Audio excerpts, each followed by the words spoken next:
Salam, kanalımızın dəyərli izləyiciləri. Bu dərsimizin mövzusu riyaziyyatda rəqəmlərdir. Azərbaycan dilində sözləri yazmaq üçün əlifbadan, yəni hərflərdən istifadə olunduğu kimi, riyaziyyatda da ədədləri yazmaq üçün rəqəmlərdən istifadə olunur. Baxın, ana dilimiz olan Azərbaycan dilində sözləri yazmaq üçün biz qarşınızda gördüyünüz bu əlifbanın hərflərindən istifadə edirik.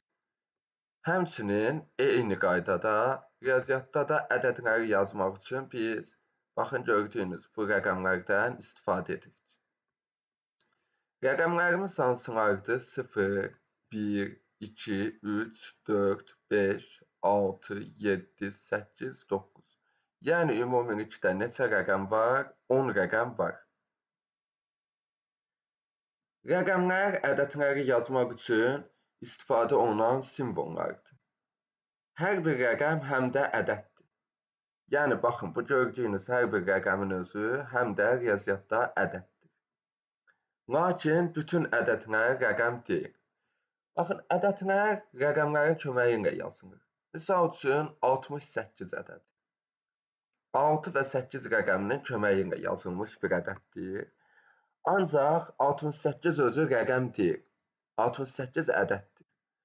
Misal üçün 71 ədədi, 74, 75 və s. Bunlar ədəddir. Yəni rəqəmlərin köməyi ilə yazılmış bütün ədədlər riyaziyyatda ədəd sayılır. Ancaq ədədlər özü rəqəm deyil. Rəqəmlər sadəcə bunlardır. Bu 10 dənə 0, 1, 2, 3, 4, 5, 6, 7, 8 və 9 rəqəmi. Rəqəmlər sadəcə bu 10 rəqəmdən ibarətdir. Və həmçinin bunlar da özü ədəddir. Bu dərsdə edəcəklərimiz bu qədər.